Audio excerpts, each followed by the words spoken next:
आज हम पढ़ेंगे the one of the most important reaction of the organic chemistry that is Chichibabin reaction. इसको आप चीची-बाबिन ऐसे भी लिखा हो सकता है, ऐसे भी आपने चीची-बाबिन रिएक्शन पढ़ेंगे। इसका मैकेनिज्म भी, ये रिएक्शन एक इंपॉर्टेंट रिएक्शन है। तो इस रिएक्शन में हम पिरिडीन लेंगे, उसकी रिएक्शन हम कराएंगे NaNH2 से, दैट इज सोडामाइड से कराएंगे in the presence of ammonia at 373 kelvin. ये हमें फॉर्म करेगा, यहाँ पे NH2 अटैच हो जाएगा, दैट इज 2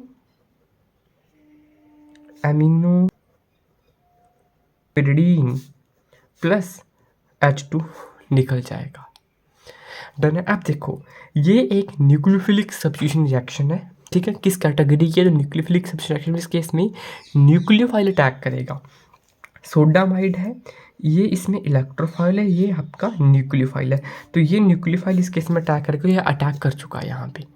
अब हम इसका मैकेनिज्म देखते हैं। मैकेनिज्म 3 स्टेप में मैकेनिज्म है। First step, generation of nucleophile. Nucleophile generate होगा, तो मैं सिंपली आपको समझा देता हूँ। EZ कोई रिएजेंट होता है तो इस केस में E पॉजिटिव बनेगा प्लस Z नेगेटिव बनता है। EZ क्या होता है? रिएजेंट होता है। E पॉजिटिव होता है इलेक्ट्रोफाइल, और जो Z नेगेटिव होता है इसको हम न्यूक्लियोफाइल कह देते हैं या फिर बेस कह देते हैं। तो यहाँ पे भी हमारे पास कंपाउंड के सोडामाइड है, NaNH2 होता है, यहाँ पे Na पॉजिटिव फॉर्मेशन होगा और NH2 नेगेटिव होगा। यह आपका इलेक्ट्रोफाइल है, यह आपका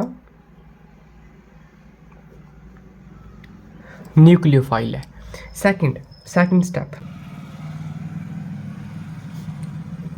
आप ऐसे समझने के लिए कैसे भी लिख सकते हो। मैंने यहाँ का एक हाइड्रोजन बाहर निकाल देता हूँ। इस हाइड्रोजन की जगह यहाँ पे ये अटैक हो गया, मतलब कि बुक्स में ऐसे दिया हो सकता है। So attack of NH2 negative at 2 position,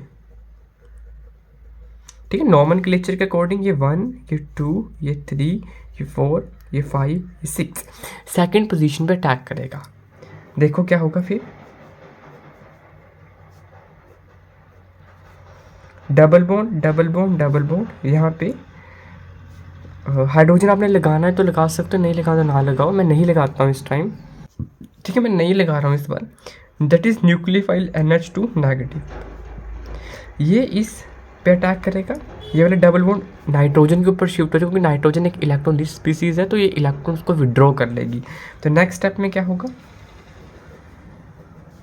nitrogen, यहाँ पे NH2 और एक हाइड्रोजन, बाकी double bond as it is. ये वाला डबल बॉन्ड ऊपर को शिफ्ट होगा तो नेगेटिव चार्ज और एक इलेक्ट्रॉन पेयर भी नाइट्रोजन के ऊपर आ जाएगा। अब यहाँ पे रीअरेंजमेंट हो जाएगी। ये वाला जो इलेक्ट्रॉन इधर को शिफ्ट होंगे, यहाँ पे बॉन्ड फॉर्मेशन हो जाएगी। ये वाला बॉन्ड ऊपर को शिफ्ट हो जाएगा, ये NH2, ये H, ये डबल बॉन्ड, ये डबल बॉन्ड, ये नेगेटिव चार्ज, ये इलेक्ट्रॉन, ये वाला इधर को शिफ्ट हो जाएगा, इधर को शिफ्ट हो जाएगा, and negative charge electrons, double bond NH2 और हाइड्रोजन। तो ये 3 आपके पास रेजोनेटिंग या कंट्रीब्यूटिंग स्ट्रक्चर्स आ जाती हैं, ठीक है। नाउ थर्ड स्टेप होगा। थर्ड क्या, इसमें क्या होगा, removal of H negative ion, ठीक है। रिमूवल किससे होगा? By this.